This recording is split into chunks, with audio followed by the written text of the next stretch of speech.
अस्सलामु अलैकुम वरहमतुल्लाहि वबरकातुहू। कैसे हो दोस्तों, उम्मीद है आप सब खैरियत से होंगे। आज मैं फिर से लेकर आया हूँ आप लोगों के लिए डॉक्टर इसरार अहमद का बयान, जो बताएंगे मेहदी अलैहिस्सलाम के बारे में कि मेहदी अलैहिस्सलाम कौन है, कहाँ से आएंगे। और आज एक बात बता दूं कि ये आज का तीसरा रमज़ान है। अल्लाह ताला हम सबको पूरे रोज़ा रखने की तौफीक अता फरमाए। और मेहदी अलैहिस्सलाम किस नस्ल से होंगे और खुरासान का झंडा, इनके खुरासान का लश्कर इनके साथ कैसे शामिल हो जाएगा और इनका मकाम क्या होगा, अल्लाह ताला इनको पैदा कर चुके हैं या नहीं किए हैं, इस वीडियो में हम देखेंगे सुनेंगे डॉक्टर इसरार अहमद के ज़ुबानी। तो बिना देर किए चलते हैं, लास्ट तक बने रहिए मेरे वीडियो में। और मुझे आप मेरे चैनल पर नए हैं तो सब्सक्राइब कर लीजिए, क्योंकि जब तक आप लोग सपोर्ट नहीं करेंगे हमारा ये यूट्यूब चैनल ग्रो नहीं करेगा। मैं चाहता हूँ एक इस्लामी टॉपिक ऐसा हो जो जिस पर आकर हम अपनी इस्लामी वीडियो अपलोड करें और लोग देखें, और हर तरीके का वीडियो, जैसे कि कहीं भी मुस्लिम के साथ अत्याचार होता है तो हम चाहते हैं उसको भी बताएं। तो आप लोग अगर सपोर्ट करेंगे तो हो सकता है।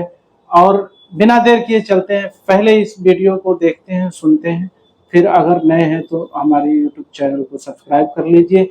मेरे यूट्यूब चैनल का नाम है जेके इस्लामिक टॉपिक, सर्च करेंगे आ जाएगा।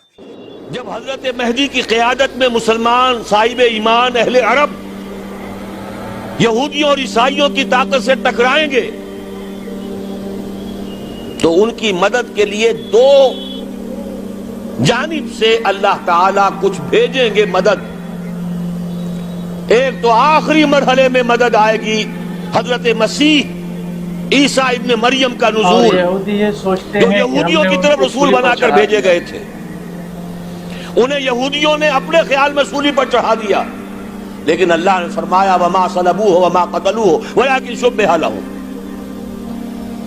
बल रफ़अहुल्लाहु इलैहि। अल्लाह तो अपनी तरफ उठा कर ले गया। और अहादीस सहीहा जो कि हमारे यहाँ मुतवातिरा के दर्जे में है, वो अहादीस जो सही हैं की है, उनसे साबित है कि हजरत ईसा इब्न मरियम दोबारा जमीन पर आएंगे। और यहूदियों का सबसे बड़ा सरगना, जो खुद मसीह होने ही का दावा कर रहा होगा, मसीह दज्जाल, उसे हजरत मसीह कत्ल करेंगे। लेकिन एक दूसरी हदीस से मालूम होता है कि मशरिक से फौजें आएंगी हजरत मेहदी की मदद के लिए।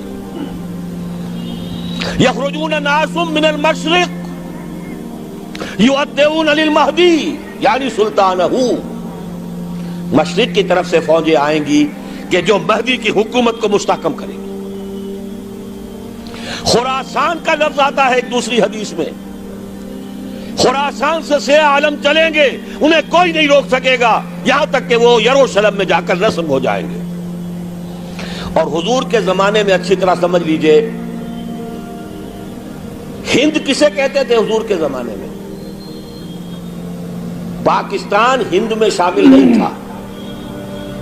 सिंधो हिंद, सिंध एक मुकम्मल मुल्क था। मालाकंड हिंद उसके बाद शुरू होता था।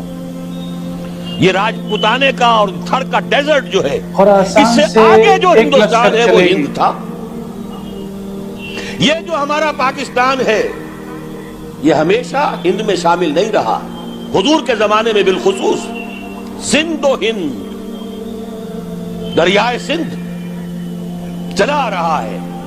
ये सारी ट्रिब्यूटरीज जो पंजाब के अंदर उसकी हैं, ये सब एक अलग मुल्क है जो उस जमाने में सिंध कहलाता था। और नंबर 2 याद कीजिए, उस जमाने में खुरासान एक इलाका था जिसमें मौजूदा अफगानिस्तान का 2/3, थोड़ा सा हिस्सा ईरान का, और जहां तक मैं तहकीक कर सका हूं आज तक, पाकिस्तान का भी इलाका, खास तौर पर मालाकंड डिवीजन जो उस खुरासान में शामिल है।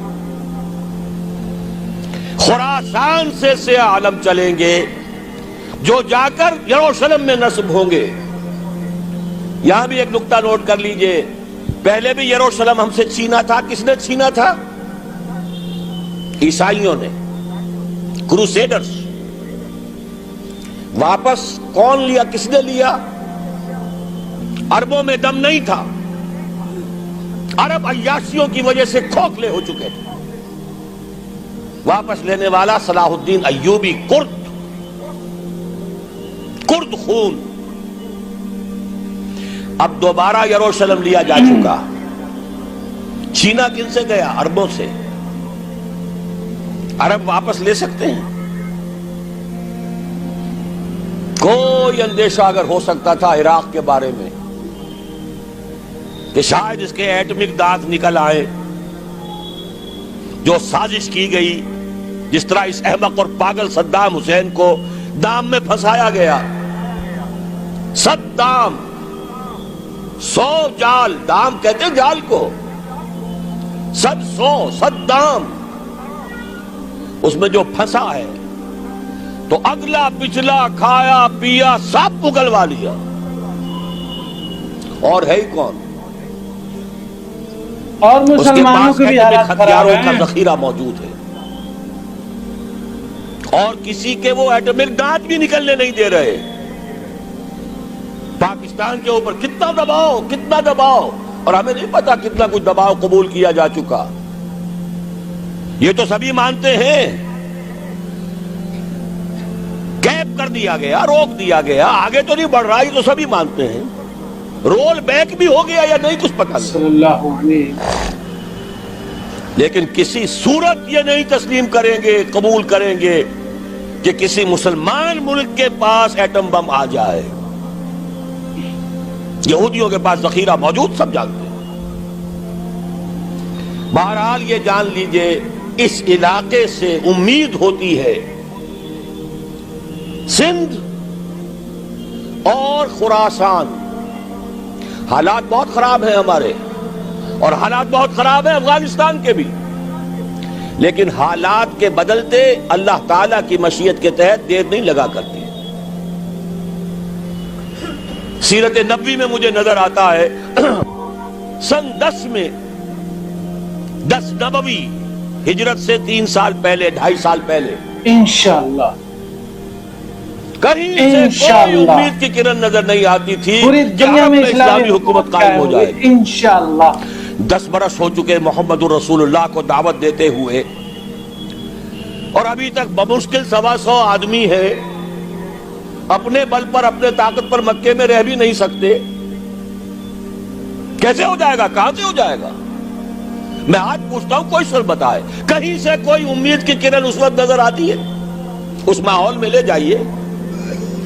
اگلے 3 سال میں کیا ہو گیا؟ پہلے سال 6، اگلے سال 12، اس سے اگلے سال 72، اور بیعت عقبہ ثانیہ، ہجرت، اور وہاں سے اب حضور کی طرف سے شروع ہو گیا انیشیٹو۔ تو ہم نہیں کہہ سکتے، اللہ تعالیٰ کی قدرت، اللہ کی مشیت۔ یہ یقین ہے کہ دنیا کے خاتمے سے پہلے نظام خلافت قائم ہوگا، اور تمام دنیا میں ہوگا۔ ظاہر ہے کہیں پہلے کسی ایک جگہ سے ہوگا، جیسے حضور کے زمانے میں ہوا۔ اگر بیک وقت پوری دنیا میں ہو سکتا تو حضور کے دست مبارک سے ہوتا۔ اگر حضور کے دست مبارک سے بھی ایک ملک میں ہوا، جزیرہ نماء عرب میں ہوا، پھر حضور کے امتی ہیں نا، ابو بکر ہے، عمر ہے، عثمان ہے، صحابہ کرام کی فوجیں نکلی ہیں، امتی ہیں، امتیوں کے ہاتھوں اس کی توسیع ہوئی۔ اب بھی یہی ہوگا، کسی ایک علاقے میں ہوگا۔ میرا گمان ہے، میں یہ یقین سے نہیں کہہ سکتا، گمان بھی میرا ان احادیث کی روشنی میں ہے جو میں نے آپ کو بتا دی اور موجود ہے اس کتابچے کے اندر۔ علامہ اقبال نے بھی انہی کے حوالے سے کئی کہا ہے، میرے عرب کو آئی ٹھنڈی ہوا جہاں سے، میرا وطن وہی ہے، میرا وطن وہی ہے۔ اس علاقے سے کچھ ہونے والا ہے اور ہوگا انشاءاللہ۔ میری زندگی میں نہ ہو، آپ کی زندگی میں نہ ہو، کوئی پرواہ نہیں۔ حضرت حمزہ تو شہید ہو گئے غزوہ احد میں، 5 سال کے بعد حضور مکے میں داخل ہوئے ہیں فاتح کی حیثیت سے۔ حضرت حمزہ کی نگاہوں نے، ان آنکھوں نے تو نہیں دیکھا، عالم ارواح میں اللہ نے کیا مشاہدہ کرایا ہوگا انہیں، وہ تو ہمیں معلوم نہیں۔ بعض صحابہ شہید کر دیے گئے مکے ہی میں، بہت بڑی کامیابی۔ اپنی جان لگا دیں، اپنے آپ کو کھپا دیں، अपने आप को मिटा दें। जिस तरह रोड़ी कूट कर बुनियादों में भर दी जाती है, हमारी हड्डियों का चूरा बनाकर और हमारे खून के अंदर उसे गूंद कर अगर वहां डाल दिया जाए, इससे बड़ी शहादत कोई नहीं। उस पर तामीर हो खिलाफत अला मिनहाजिन नबूवा की, हम उसकी बुनियाद के अंदर दफन हो जाएं, यही बहुत बड़ी शहादत है। लेकिन ये होगा, मैंने अर्ज किया था कि यकीन है मुझे कि होगा, और हर साहिब ईमान को यकीन होना चाहिए कि होगा। बाकी ये कि ये आसार हैं और अहादीस भी है, और 400 बरस की तारीख भी बताती है कि यहीं से होगा। 1000 बरस तक सारे मुजद्दिदीन उम्मत आलम अरब में पैदा हुए। 11वीं सदी का मुजद्दिद आजम शेख अहमद सरहंदी कहां दफन है? सरहंद में, हिंदुस्तान में। 12वीं सदी का मुजद्दिद आजम शाह वलीउल्लाह देहलवी कहां दफन है? दिल्ली में। 13वीं सदी का मुजद्दिद आजम सैयद अहमद बरेलवी, उनकी तो कब्र भी मालूम नहीं, लेकिन उनका खून जज्ब हुआ दरियाए कुनहार में, और उनके सैकड़ों साथियों की लाशें इस बालाकोट के मकाम पर। 14वीं सदी के मुजद्दिद आजम शेखुल हिंद, लेकिन उनके साथ साथ इतने आज़म रिजाल, अल्लामा इकबाल जैसा मुफक्किर, मौलाना मौदूदी जैसा मुसन्निफ, मौलाना इलियास जैसा मुबल्लिग, कहीं और हमें दिखा दीजिए आप। मैं कल कहीं अर्ज कर रहा था, देखिए पहले जो है 1000 बरस तक हर खैर हिंदुस्तान में बाहर से आ रहा था। मोइनुद्दीन अजमेरी बाहर से आ रहे हैं, शेख अली हजवेरी बाहर से आ रहे हैं, सिंध में जितने औलिया दफन हैं सबके सब बाहर से, ईरान से चले आ रहे हैं।